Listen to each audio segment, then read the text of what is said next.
저는 결혼한 지 3년 차 회계사로 일하고 있는 여성입니다. 사회로 나와 적지 않은 경험들을 하면서 사람을 첫인상으로만 판단한다는 게 얼마나 오만한 일인 줄 깨달았으면서도 가끔은 첫 만남부터 쎄한 기분이 드는 사람이 있더라고요. 사회생활이거나 개인적인 인간관계 속에서 그런 사람을 만났다면 최대한 피할 수 있는 데까진 피해본다거나 관계를 서서히 멀어지게 한다던가 어떤 방법을 썼을 거예요. 하지만 그런 사람을 곧 가족이 될 관계로 만난다는 생각은 해본 적이 없었어요. 그런데 그런 일이 실제로 일어나기도 하더군요.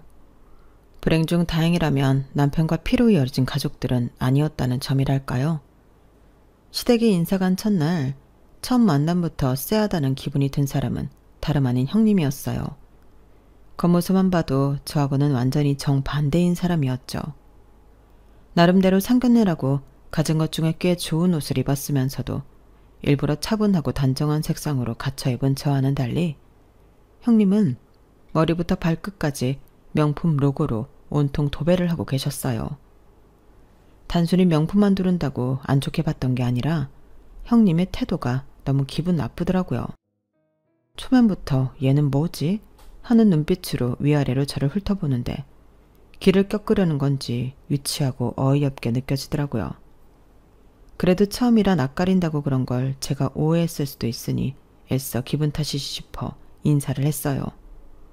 안녕하세요. 처음 뵙겠습니다. 아, 네.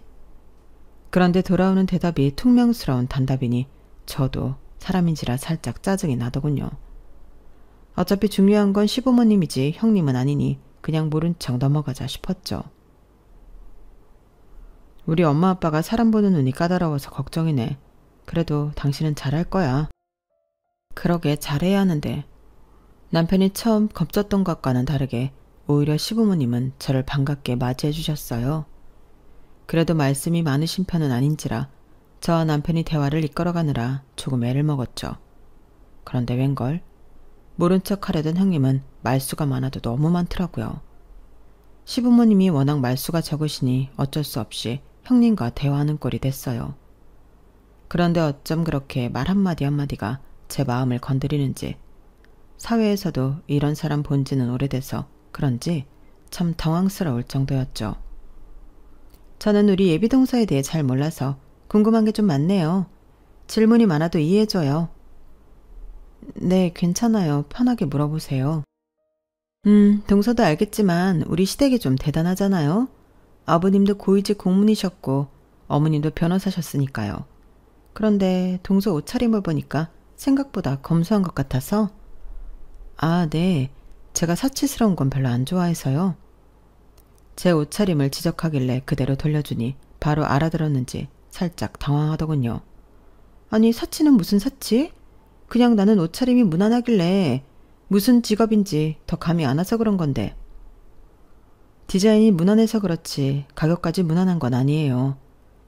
본인 벌이보다 무리하게 사입으면 사치겠지만 그냥 제 벌이 내에서 적당히 가격대 있는 옷을 입은 거예요. 중요한 자리인데 당연히 신경 써서 입고 왔죠. 옷차림만 보고 직업 판단한다는 게 공감이 안 돼서 드린 말씀이에요. 그래? 뭐 나는 옷차림이 많은 걸 말해준다 생각하긴 하거든. 난 또 내가 명품만 입었다고 사치 부리는 그런 여자로 생각하는 줄 알고 놀랐지 뭐야. 우리 집은 명품 유통업을 해. 그래서 이렇게 명품이 많은 거니까 괜한 오해는 안 해줬으면 좋겠어. 사업이 잘 돼서 친정에 돈이 좀 있거든. 아, 그러시구나. 근데 동서는 무슨 일해? 옷 가격이 비싸다니까 궁금해지네? 네, 저는 세무사 일을 하고 있어요. 어머, 정말? 뭐 그래도 사회적으로 인정받는 직업이네. 하긴 안 그랬으면 우리 어머님 아버님께서 어떻게 며느리로 인정했겠어. 그럼 친정 부모님 뭐 하셔? 두 분 다 일은 하셨나? 아빠는 동네 슈퍼를 오래 운영하셨어요. 아직도 하고 계시고요. 엄마는 지금은 관두셨지만 어렸을 때 학습지 교사 일을 하셨어요. 뭐 슈퍼? 학습지 교사? 어머. 갑자기 혼자서 큰 소리를 웃는 형님 때문에 순식간에 분위기가 쎄해졌어요. 내내 별 말씀 없으셨던 어머님도 보다 못해 한마디 던지시더라고요. 예, 뭘 그렇게 웃니? 지금 웃을 이야기는 하나도 안 했다. 부모님 얘기 물어보고 그렇게 웃는 법이 어딨니? 큰 실례다. 아, 죄송해요, 어머님. 웃겨서 그런 게 아니라 신기해서요. 신기해서. 왜 초등학생은 누구나 슈퍼마켓 집 딸이 제일 부럽잖아요. 어릴 때 저는 엄마 아빠가 가져오는 가방이랑 옷들이 명품인지도 모르고 엄청 싫어했거든요. 맨날 집만 꽉 차지하는 것 같고. 하긴 명품이 어릴 때 뭔지 알긴 했겠어요? 그냥 슈퍼에 가면 아이스크림 공짜고 과자 공짜고 게임기도 실컷 할 수 있는 슈퍼집 딸미가 제일 부럽죠. 우리 동서 어릴 때 친구들한테 인기 되게 많았겠어. 네, 맞아요. 어릴 때야 뭐 명품 보고 알아보나요. 진품인지 가품인지도 모르는 거고. 슈퍼집 딸들 인기 많은 거 형님도 아시는구나. 형님 때도 그러셨나 봐요. 부러워하는 척 은근히 저희 집안을 까내리려는 게 눈에 보여 얄미워서 저도 똑같이 반격했어요. 저에 대한 견제와 적개심을 숨기려는 노력조차 안 하는 것 같아 저도 굳이 잘 보일 필요 없겠다는 생각이 들더라고요. 어머님 아버님 눈치가 안 보였다면 거짓말이겠지만 누가 봐도 가만히 있는 저를 기분 나쁘게 툭툭 건드리는 건 형님 쪽이었으니 나쁘게 보셔도 어쩔 수 없다는 각오로 그랬죠. 나이 차이가 좀 있어 보여 일부러 그쪽까지 건드리니 혼자 얼굴이 벌개지시더라고요. 그 다음부터는 기분이 팍 상했는지 아무 말도 안 하고 식사에만 집중하더군요. 그제서야 제 속이 다 시원했죠. 그런데 식사를 마치고 헤어지기 직전 형님이 의외의 행동을 하시더라고요. 동서, 아까 혹시 내가 한 말이 기분 나빴나? 그랬다면 미안해. 내가 워낙 외동으로 귀하게 자라서 그런지 사람들 눈치를 안 보고 자라서 눈치가 좀 없어. 근데 난 기분 나쁘게 하라고 그런 게 아니라 동서에 대해 알아가고 싶어서 그랬던 거야. 내가 좀 인간관계에 서투르거든. 이해해줬으면 좋겠어. 아니에요, 형님. 저도 괜히 친정 얘기까지 하시니까 욱해서 안 해도 될 말까지 한 것 같네요. 오늘 처음 뵙는 자리니까 더 조심했어야 했는데 죄송해요. 아니야, 나도 아차 싶더라고. 내가 좀 친하게 지내는 사람이 많지도 않고 그래서 그런 거니까 너무 기분 상하지 말고 앞으로 잘 지내보자. 네, 좋아요. 먼저 이렇게 말씀해 주셔서 감사합니다. 아, 그래서 말인데 동서 전화번호 좀 줄 수 있어? 네? 전화번호요? 아니, 친해지려면 서로 연락처 정도는 갖고 있어야 하잖아. 나 친해지자고 한 거 진심이었는데 시 올리기 전까진 당분간 만날 일도 없는데 연락 없이 어떻게 친해지겠어? 아, 네. 그런데 제가 일 때문에 연락을 자주 하지는 못할 수도 있어요. 그럼 직장인 바쁜 거야 당연히 알지. 걱정 마. 눈치껏 적당히 할게. 순간 눈치 없으시다면서요 라고 할 뻔한 걸 겨우 삼켰어요. 찜찜하긴 했지만 그렇게 화해하는 거나 다름없는 자리에서 번호를 요구하는 걸 끝까지 거절할 수도 없고 어차피 나중에 언젠가는 공유할 번호인데 버티는 것도 웃긴 것 같아 결국 연락처를 공유했죠. 아직도 가끔 생각하는 건 그때라도 연락처 교환하는 걸 거절할 걸 하는 생각이었어요. 그때 연락처를 드린 바람에 결혼 전부터 받지 않아도 될 스트레스가 많아졌거든요. 가뜩이나 일과 결혼 준비를 병행하느라 정신없고 힘든 와중에 형님은 수다스러운 만큼이나 연락을 자주 보내더군요. 동서, 출근했어? 오늘 점심 메뉴 추천해 줄래? 동서, 결혼 준비는 잘 돼가? 어디까지 했어? 드레스 투어 때 따라가도 되나? 등등 주제도 정말 다양했어요. 처음에 몇 번은 예의를 갖춰 성실하고 성의 있게 답장했지만 저도 일에 치이고 결혼 준비로 정신없으니 나중에는 그 연락에 답장을 하는 것조차 스트레스로 다가오더군요. 그렇게 몇 번을 답장을 안 하고 몇 날 며칠 확인하지 않은 채로 쌓여가도 형님은 쓸데없는 연락을 보내는 걸 멈추지 않으셨어요. 그냥 대충이라도 대답해. 결혼하면 계속 봐야 하는 사람인데 좀 그렇잖아. 형수님이 좀 말도 많고 유난스럽긴 해. 대충 대답하는 것도 하루 이틀이지. 답장에 이렇게 성의가 없어지면 보통 대충 눈치채고 안 보내지 않아? 그렇긴 하지. 번호를 바꾸는 게 나으려나? 번호 바꾸는 것도 말이 쉽지. 어차피 바꿔도 나중에 물어보면 알려줘야 하잖아. 이거 참. 나도 내 가족이면 어떻게든 막을 텐데 형수님이어서 괜히 나섰다가 일 키울까봐 함부로 못 나서겠네. 그래도 너무 당신 곤란하게만 말해줘. 내가 형통해서 전달할게. 됐어. 내가 처신 잘하면 되는 문제인걸. 내가 알아서 연락 줄어들게 더 피해볼게. 하지만 답장하는 속도도 간격도 점점 늘려갔지만 아무런 소용이 없더군요. 문자를 답장하지 않으니 급기야는 전화까지 오기 시작했어요. 동서, 아무리 바빠도 진짜 너무한 거 아니야? 그래, 내가 그동안은 동서 어떻게든 이해해보려고 했어. 근데 읽어놓고 답장 안 하는 건 좀 그렇지 않아? 설마 나 싫어해? 갑자기 안 하던 전화를 하기에 혹시나 싶어 받았는데 대뜸 짜증을 부리는 큰 목소리에 깜짝 놀랐어요. 네? 아, 정신이 없어서 읽은 줄도 몰랐어요. 오해하지 마세요. 그래? 아니, 난 그냥 동서 결혼 준비 어떻게 돼가나 궁금해서 연락했는데 동서가 영 말 안 해주니까 답답해서. 어디까지 됐어? 나 드레스 투어 데려가 주기로 했잖아. 오랜만에 웨딩드레스 구경하고 싶은데. 형님, 죄송하지만 드레스 투어는 다 끝나고 셀렉도 마쳤어요. 뭐? 내가 그렇게 노래를 불렀는데 왜 나 안 불렀어? 에이, 아무리 그래도 어떻게 번거롭게 시간 내서 오시라고 하겠어요. 저도 언니가 있어서 언니한테 부탁했어요. 뭐? 그래? 참나. 그럼 예단 예물은 어쩌기로 했어? 그거라도 좀 같이 골라줄까? 그건 남편이랑 상의해서 간소화하기로 했어요. 적당한 선에서 했어요. 어머, 그래? 간소화하면 뭐 얼마나 있나?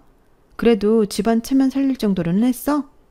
동서도 같이 살다 보면 알겠지만 우리 어머님 아버님이 워낙 눈이 높으신 분들이라 간소화했다고 해도 적당한 수준이면 안 될 거야.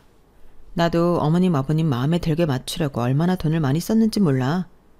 우리 집이야 경제적으로 여유가 있으니 그게 됐지만 동선에는 어떻게 했나? 괜찮아? 야근하고 일에 지쳐 집에 도착하자마자 전화 받느라 씻지도 못한 채였어요. 처음 받는 전화라 중요한 연락인가 싶어 받았는데 아니나 다를까 또 이런 얘기라니 화가 치솟더라고요. 형님, 저희 결혼 준비에 일일이 관심 가져주는 거 참 감사하긴 한데요. 시부모님은 알아도 남편이 더 잘 알지 않을까요? 너무 걱정 마세요. 그렇게 하나하나 걱정이 태산이시니 준비하는 저희보다 형님이 더 스트레스 받으실까봐 걱정되네요. 응? 아니 나는 그냥 원래 결혼 처음 할 땐 모든 게 다 선택의 연속이고 힘들잖아. 그래서 도와주려고 한 건데 정말 동서 말 참 독하게 한다. 사람 속은 긁을 만큼 긁어놓고 순진한 피해자인 척하는 걸 보니 더 상대하지 말아야겠다는 생각만 들더군요.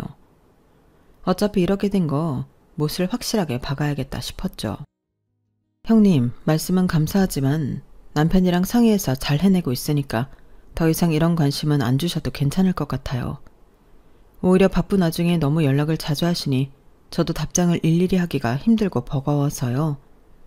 그런 사적인 연락은 적어도 식 다 끝나고 여유 있을 때 해주시는 게 서로한테 좋을 것 같아요. 그래, 나도 이번에야 동서 마음 제대로 알았어. 결혼하기 전까지 모른다 이거지? 그래, 그럼 결혼하고 연락하자고? 그렇게 강하게 말하니 그제서야 말이 먹히는 건지 형님이 한 발 물러나더군요. 자존심이 크게 상한 듯한 목소리지만 더 이상 제가 고통받지 않으려면 어쩔 수 없다고 생각했어요. 차라리 조금 사이가 멀어지는 게 편한 성격이라고 생각했거든요. 형님은 그 이후로 결혼식까지 일절 연락하지 않으셨어요. 그래도 형수님이 혹시나 또 연락하실까 걱정했는데 의외로 그러시진 않네. 그러게. 근데 그렇게까지 말씀드렸는데 계속 연락 올 만큼 자존심이 없진 않으시겠지? 하긴 형님의 연락이 끊긴 후 다시 평화가 찾아왔어요. 사람 신경을 긁는 그 지긋지긋한 연락만 없어도 훨씬 살 것 같더라고요. 그 일 외엔 결혼 과정은 별다른 잡음 없이 순탄하게 흘러갔어요. 시간이 꽤 지나고 나니 마음이 약해졌는지 그때 그렇게 날 세워서 말한 게 좀 죄송스러운 생각도 생기더라고요. 그때 받았던 스트레스를 생각하면 다시 가까워져야겠다는 생각은 절대 안 들었지만 그래도 아직까지 저만 보면 불편한 티를 내며 피하는 형님을 볼 때마다 마음이 좋지는 않더라고요. 그래서 신혼집에 어머님 아버님을 초대해서 대접할 때 아주버님과 형님도 같이 초대했어요. 일부러 제가 직접 형님께 전화드려서 초대를 했어요. 어머, 동서가 웬일이야? 먼저 연락을 다 주고 사적으로 연락하는 거 엄청 싫어하잖아. 그때는 제가 너무 예민했어요, 형님. 다름 아니라 다음 주 주말에 어머님 아버님 모시고 집들이 하려고 하더거든요. 그때 형님이랑 아주버님도 오시면 좋을 것 같아서요. 그래? 그럼 가야지. 알겠어. 집들이 일주일 전쯤부터 남편과 상의해서 식재료들을 사고 손님들이 머무르기 편하게 집을 꾸몄죠. 집들이 당일날 음식을 준비하고 식탁을 예쁘게 세팅하고 있는데 시댁 식구들이 도착했어요. 오셨어요? 그래. 아유 참 신혼집도 예쁘게 잘 해놨네. 보기 좋다. 정말요? 감사합니다 어머님 아버님. 오신다고 열심히 꾸몄는데 보람이 있네요. 무뚝뚝한 시부모님께서 아낌없이 칭찬을 해주셔서 분위기가 한참 좋을 때였어요. 대뜸 형님이 찬물을 끼얹더군요. 아, 어머님도 참. 저런 인테리어 소품은 딱 봐도 요즘 유행하는 중저가 브랜드 할인 코너에서 파는 느낌이잖아요. 이런 거 몇 개 빼고는 거의 거기서 기본형으로 맞춘 것 같은데? 맞지 동서? 내가 가구를 좀 볼 줄 알거든. 그런 것도 있고 수입 가구도 있어요. 한두 개만 그렇게 보고 판단하시는 거 보니까 그렇게 가구 볼 줄 아시는 건 아닌 것 같은데요. 참, 잘 지내보자고 초대한 집들이라 잘해드리고 싶었는데 오자마자 시비를 거니 안 받아칠 수가 없겠더라고요. 형님 역시 제가 이렇게 나올 줄은 몰랐는지 얼굴을 붉히셨어요. 그래? 하긴 뭐 요즘은 카피폼이 너무 많으니까 구분하기가 좀 어렵긴 하네. 근데 이왕 가구 맞추는 거 다 수입으로 하지 그랬어. 이런 가성비 브랜드는 오래 쓰지도 못하고 금방 망가져버려. 우리 결혼할 때 친정에서 가구는 다 수입 가구로 맞춰줘서 아직까지도 너무 튼튼하게 오래 쓰고 있거든. 아, 혹시 동선의 친정에서는 그렇게까지 다 맞춰줄 형편은 안 돼서 그러셨나? 해달라고 하면 무리해서라도 해주셨겠죠. 그런데 굳이 그러고 싶지 않았네요. 저랑 남편 힘만으로도 충분히 잘 살 수 있는데 결혼도 한마당에 친정이 못하러 그렇게 손을 벌려요. 시댁한테도 마찬가지고요. 글쎄 동서도 여유 있는 집에서 컸으면 그런 생각 못할 텐데 능력도 능력인데 친정에서 받을 수 있는 지원은 그거랑 또 별개거든. 맞다 어머님. 오늘도 명품 가방 하나 가져왔어요. 어머님한테 너무 잘 어울릴 것 같은 예쁜 가방이더라고요. 루이비통 거예요. 형님이 갑자기 쇼핑백을 가져와 어머니께 열어보라고 권유하더라고요. 쇼핑백 안 명품 로고가 박힌 박스를 여니 가격대가 어마어마한 명품백이 나왔어요. 아, 무슨 또 이런 걸 챙겨왔니? 사돈 커덜나겠다 커덜나겠어. 에이, 아니에요. 오히려 어머님 갖다 드린다고 하면 좋아하세요. 가방 어떠세요? 너무 이쁘죠? 요즘 어머님 연세에는 이 디자인이 제일 잘 나간다고 해서 가져왔어요. 그래, 너무 예쁘고 고맙기는 한데 한두 푼 하는 게 아니다 보니 너무 미안해서. 네가 그동안 갖다 준 가방도 다 못 들고 다니는데. 어머, 하긴 제가 그동안 너무 가방으로 많이 들었나 봐요. 신발도 있고 다양하게 있으니까 다음에는 다른 걸로 가져와 볼게요. 됐어. 다음부터는 빈손으로 와도 괜찮아. 매번 부담스러워 어쩌니? 그래도 어머님이 잘 메고 다녀주시면 그걸로 충분해요. 저 보라고 일부러 그러는 건지 몰라도 제 집들이에서 굳이 어머님께 명품백을 선물하며 아양 떠는 모습이 곱게 보이진 않더라고요. 저도 모르게 표정 관리가 안 됐어요. 형님이 그런 저를 힐끗 보더니 씩 웃더군요. 동서 걱정 마.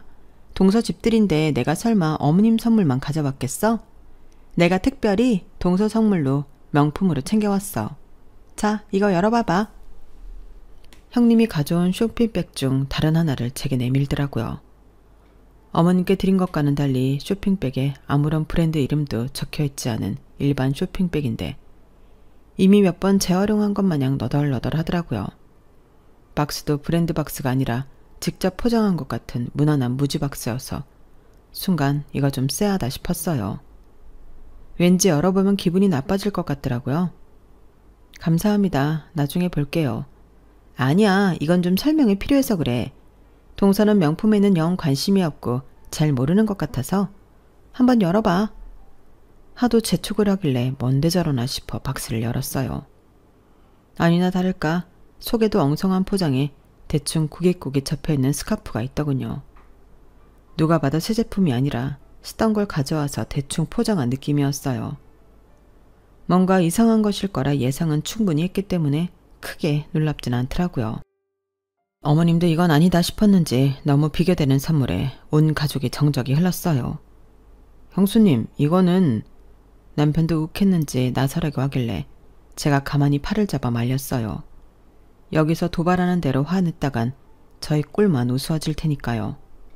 예, 이거는 누가 쓰던 거 아니니? 보다 못한 어머님이 한마디 하시자 형님이 기다렸다는 듯 깔깔거리며 웃더군요. 아무래도 그렇게 보이죠. 근데요, 어머님, 명품이 왜 명품이겠어요? 시간이 지나도 그만한 가치가 있어서 그런 거죠. 아무리 중고라도 명품은 구하려면 값이 꽤 해요. 이건 특히나 세기 문안에서 유행도 안 타는 디자인이라 자주 할 수 있을 것 같아서 동서 선물로 준비한 거예요. 그런 말도 변명이라고 뻔뻔하게 말하는데 할 말이 없더군요. 이대로라면 집들이 분위기가 이상해질 것 같아서 그냥 제가 미친 척 분위기를 띄워보기로 결심했어요. 어머, 그러게요. 어떤 옷에 입어도 잘 어울리겠다. 감사해요, 형님. 무슨 저까지 명품을 챙겨주시고 그러세요. 진짜 너무 마음에 들어요. 형님 아니면 제가 언제 이런 거 매보겠어요? 너무 감사합니다. 잘 쓸게요. 오히려 엄청 기뻐하는 척하니 형님도 살짝 당황한 눈치였어요. 그래? 다행이네.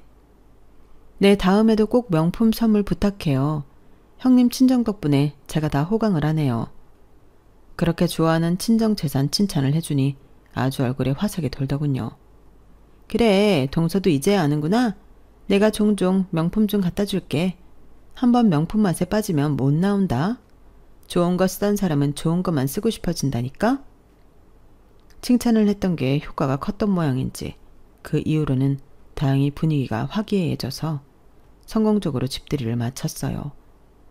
그래도 황당했던 감정은 마찬가지라 어이가 없어 스카프 사진을 그냥 그대로 찍어뒀어요. 그리고 다음날 친한 직장 동료와 점심을 먹던 자리에서 서로 시댁 이야기를 하다가 신세한탄을 하면서 그 사진을 보여주게 됐어요. 이것 봐. 누가 봐도 누가 쓰던 거 주워다 준 거 아니야? 아무리 명품이라도 그렇지. 본인이 명품에 미쳐있으니 다른 사람들도 그저 명품이면 다 좋아하는 줄 아나. 그쵸. 가격 상관없이 주는 사람 성의가 고마운 거지. 근데 이건 진짜 성의가 없어도 너무 없다. 박수 재활용한 것 같은데요? 이건 좀 심하긴 했다. 아니, 근데 잠깐만요. 이 디자인 어디서 많이 보던 건데? 아니, 이거 진짜 본인이 하던 거 아니에요? 뭐 그것까진 모르겠지만 근데 진짜 자기가 하던 거 좋겠어? 아니에요, 맞는 것 같아요. 제가 결혼식 갔을 때 하도 머리부터 발끝까지 명품으로 치장한다고 해서 궁금해서 유심히 봤거든요. 그래도 저 스카프는 꽤 이쁘다고 생각해서 봤는데 그때 하고 온 것 같은데요. 와, 어떻게 결혼식에 하고 왔던 걸 선물로 줘요? 진짜 일부러 그런 거 아니에요? 와, 진짜? 설마. 사실 결혼식 당일은 인사하러 다니느라 정신이 없어 형님 옷까지 기억이 나진 않았어요. 혹시나 싶은 마음에 결혼식 때 시댁 식구끼리 찍은 사진을 찾아보니 정말 동료 말이 맞더라고요. 똑같은 스카프를 목에 감고 제 옆에서 환하게 웃고 있는데 기가 차더군요. 그제서야 남편과 어머님이 욱하거나 놀라며 반응했던 이유를 이해했어요. 아마 꽤 자주 하고 다녀서 눈에 익은 스카프여서 그랬던 모양이었어요. 참나, 그렇게 명품거리면서 자랑하더니 내 선물은 절대 그렇게 못 주겠다 이건가? 진짜 웃기는 인간이네. 이번엔 칭찬해서 잘 넘기셨다면서요. 다음엔 모르죠. 시댁에도 명품 갖다 퍼준다면서요. 도대체 왜 그러는 거예요? 애정결핍인가? 이왕 이렇게 된 거 그냥 칭찬 더해서 명품이나 얻어내세요. 아, 그냥 이런 기싸움 자체를 좀 안 하고 싶다. 왜 이래야 하는데? 명품이고 나발이고 관심 없으니까 신경 좀 안 거슬렸으면 좋겠어. 그러게요. 시부모님도 아니고 형님 때문에 스트레스를 받아야 한다니. 아니 근데 그 형님이란 분 친정 회사 이름이 뭐예요? 응? 그건 왜? 아니 최근에 아는 분한테 들은 건데요. 땡땡 유통회사 아시죠? 거기도 명품 수입하는 회사인데 백화점에도 많이 입점하고 원래 잘 나가던 회사였는데 최근에 유럽 쪽 계약이 끊기면서 자금 돌리기가 힘든 상황이라 하더라고요. 그래서 체납권까지 생겼다고 하던데요. 뭐? 진짜? 체납까지?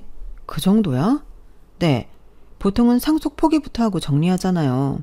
근데 거긴 아직도 버티고 있다고 하더라고요. 업계에서는 그 빚덩어리 어디 메워줄 믿는 구석에 있는 거 아니냐고 하고 있어요. 거기 시댁도 좀 재산이 어마어마하다고 하던데요. 근데 설마 그 회사는 아니죠? 아, 사실은 맞아. 업계에 있다 보니 이런 이야기까지 다 듣게 되네. 대박. 아니, 선배님 시댁이 좀 여유가 있으시잖아요. 그래서 설마 거기가 여긴가 해서 물어봤어요. 진짜 세상 좁다. 그러게 말이야. 이걸 어쩜 좋아. 시댁에서는 친정 힘들다는 언급은커녕 내색도 없었는데 오히려 요즘은 더 돈을 펑펑 쓰려 하길래 친정 일이 더 잘 되는 줄 알았지. 역시 빈술에게 요란하다더니. 선배님 시부모님도 조심하셔야겠어요. 시부모님은 좋은 분들이라면서요. 빨리 알리셔야 하는 거 아니에요? 나도 그럴까 싶었는데 괜히 먼저 나서서 그러지 말고 우선 좀 기다려 볼까 봐. 스스로 언제 말할 건지 궁금하기도 하고. 리드치 않게 형님의 비밀을 알게 되고 나니 마음이 좀 싱숭생숭하더라고요. 하지만 아무리 생각해도 최근 형님의 행동은 친정이 기울어서 힘든 사람의 행동이 아니었어요. 그러던 어느 날이었죠. 아버님 생신을 맞아 다 같이 일본 여행을 다녀오기로 했어요. 가까운 나라이니 자유여행으로 가기로 해서 웬만한 일정은 남편과 제가 머리를 굴려 시부모님이 좋아하실 만한 합리적인 코스로 짰죠. 저희가 짠 일정인데 어떠세요? 마음에 안 들거나 가고 싶은 곳이 있으면 더 추가해도 좋을 것 같아요. 그래, 남편이랑 한번 보고 얘기해 줄게. 그 후로 일주일이 지나도 별 말이 없길래 그대로 하면 되겠거니 싶어서 숙소와 식당을 차례로 예약해뒀어요. 그렇게 여행을 떠나는 당일 숙소에 도착해서 체크인을 하고 짐을 푸는데 형님이 얼굴을 찡그리더라고요. 어머 세상에, 지금 식구가 몇인데 이렇게 좁은 숙소를 빌렸어? 3일 내내 이런 좁은 방에서 자야 한다고? 편히 쉴 수 있게 각 방 다 있는데 이것보다 더 좋은 방을 원하신 거예요? 저희 모은 금액에서 예산 초과 안 되는 선에서 제일 좋은 방으로 고른 거예요. 아, 무슨 금액 걱정이야. 정 걱정되면 내가 더 내면 되는데. 아무리 그래도 아버님 생신인데 이런 숙소는 좀 난 처음 와본다. 시설도 깨끗하고 방도 쾌적한데 뭐가 문제니? 나는 마음에 든다. 열심히 알아봐준 사람 무한 주지 말아라. 시부모님이 제 편을 들자 표정이 싹 달라지더라고요. 아버님, 저는 그냥 아버님 더 좋은데 해드리고 싶어 그러죠. 동서한테 뭐라 한 거 아니니까 오해하지 마세요. 제 진심 아시죠? 어머님, 아버님? 그러더니 갑자기 캐리어에서 이런저런 명품 선물들을 꺼내오더라고요. 이따가 식사할 때 드리라고 했는데 왔다 갔다 짐될까 봐 미리 드릴게요. 이거 아버님 생신 선물로 가져온 명품 구두예요. 좀 멋들어진 곳 갈 때 이런 구두 한 켤레 있으면 좋잖아요. 아, 이따 식사할 때 신고 가면 되겠다. 이런 구두를 내 나이에 신을 일이 뭐 있다고 불편하기만 하지. 이 구두에 입을 옷도 없다.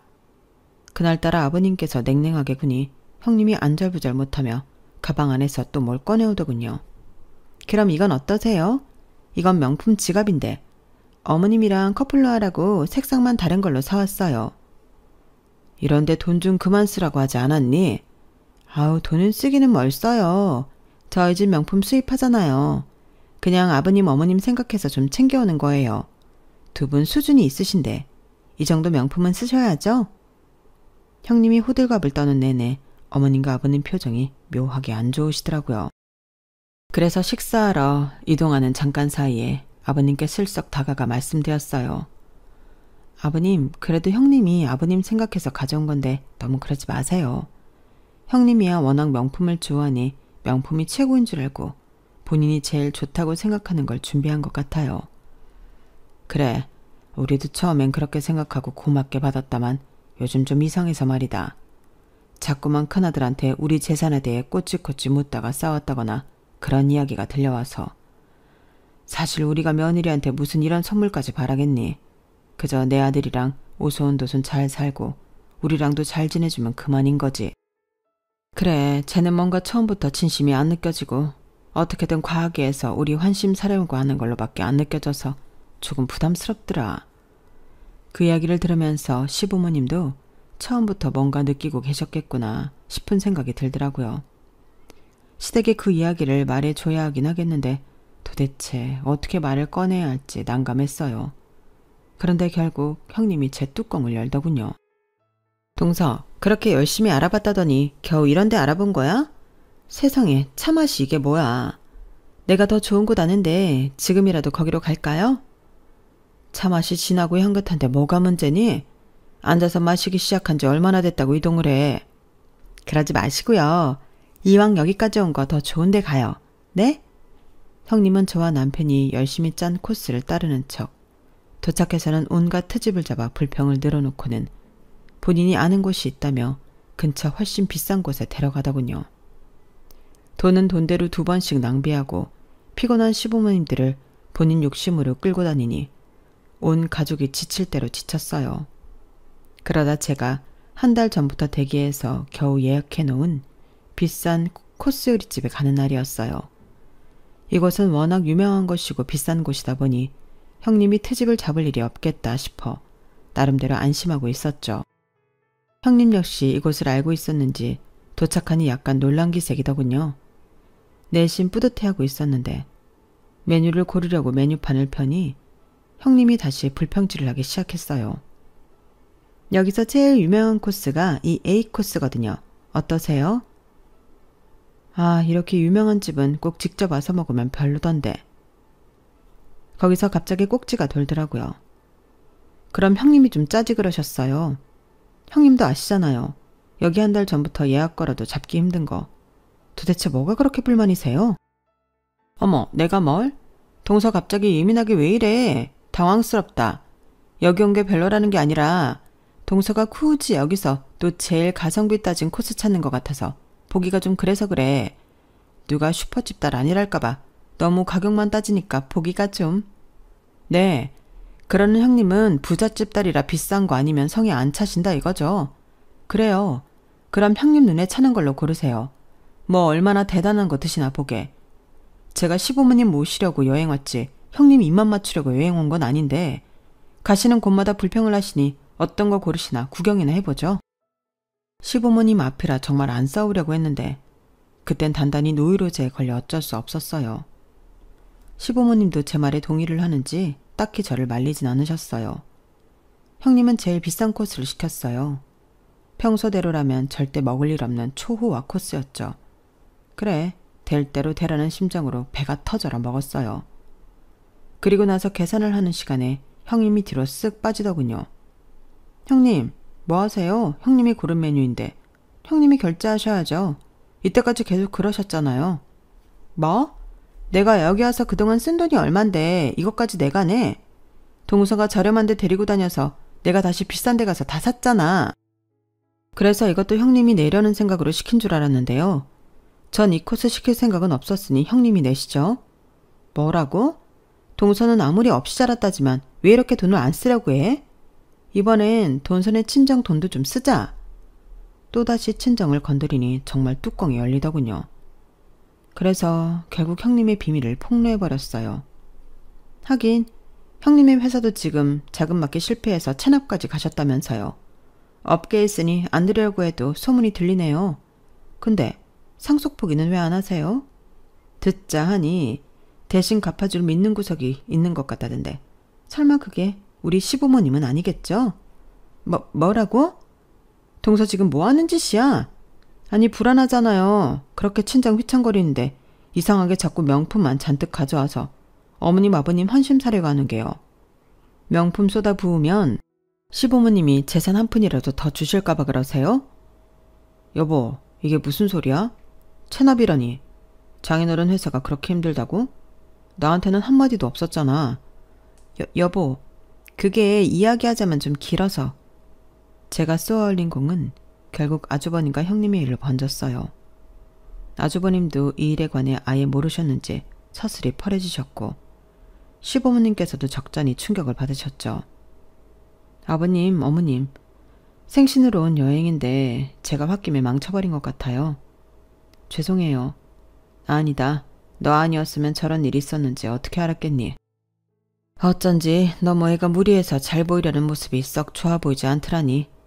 늘 친정 잘 나가니 걱정 말라고 해서 이걸 믿어도 되나 불안불안했는데 저런 속사정이 있었을 줄이야. 그나저나 우리 큰아들이 걱정이네. 장인 집에 저렇게 큰 빚이 있는 줄도 몰랐다니. 그렇게 여행 마지막 날은 좋지 않은 분위기에서 끝나버렸어요. 하지만 시부모님은 괜찮다며 저를 토닥여 주시더군요. 죄송한 마음에 몇 주 뒤 시부모님은 서울에서 한번 더 괜찮은 식당에서 남편과 따로 모셨어요. 그때 시부모님께 듣기로는 그 여행 이후 형님께서 아주버님께 돈을 빌리려다 실패했고 상속 포기를 안 하고 버티면서 시댁의 재산만 바라는 형님의 모습에 크게 부부싸움이나 이혼 소송 절차를 밟고 있다고 하더라고요. 형님 쪽에서 이혼을 안 하려고 버티고 있지만 아주버님 쪽에서 결국 소송을 통해서라도 이혼을 해야겠다는 입장인 모양이었어요. 너는 괜히 죄책감 갖지 마라. 큰애가 다른 건 몰라도 자기한테 거짓말하는 건 용서 못하는 애거든. 그동안 그렇게 허영심 많이 부렸어도 가정 지켜보겠다고 많이 참아왔는데 그걸 다 빚져서 부린 허영심이라고 생각하니 더 이상 못 참겠더란다. 한시라도 빨리 알게 됐으니 너한테는 고마워하고 있어. 우리도 고맙다. 그렇게 사건은 일단락 되었어요. 처음엔 괜히 그렇게 가족들 앞에서 홧김에 이야기했나 후회했지만 오히려 시댁 식구들이 제게 고마워하니 마음이 한결 편안하더군요. 의도했던 건 아니지만 아주버님이 형님과 이혼을 결심하시는 바람에 시댁에 올 때마다 전과는 달리 불쾌한 일이 줄어들었어요. 오히려 명절마다 분위기는 훨씬 좋아졌어요. 우리도 큰애만 잘 지냈으면 됐다 하고 많이 참아 넘겼는데 우리 집안이랑 맞는 애는 아닌 것 같더라. 차라리 잘 된 거지. 지금은 아주버님도 이혼 정리가 잘 되어 나름대로 잘 지내고 계세요. 그래도 조금은 죄송한 마음이 남아있어 반찬 같은 걸 할 때 많이 해서 아주버님도 챙겨드리고 있어요. 형님은 그렇게 버티더니 결국 상속 포기를 했다는 소식을 들었네요. 본인이 그동안 부려온 허영심을 뒷수습하느라 아주 인생이 힘들어진 걸로 알고 있어요. 그렇게 남의 가정 환경을 들먹이며 남일처럼 굴더니 지금은 그보다 더 힘든 환경에서 어떻게 버티고 있을지 가끔은 저도 궁금해지네요. 여기까지가 제 사연입니다. 저도 제 분수를 잘 알고 열심히 일하며 살아가 보겠습니다. 들어주셔서 고맙습니다. 여러분들도 행복하세요. 여러분, 사연 댓글에 응원과 현명한 조언 부탁드려요. 좋아요와 구독은 저에게 큰 힘이 됩니다. 오늘도 좋은 하루 되세요.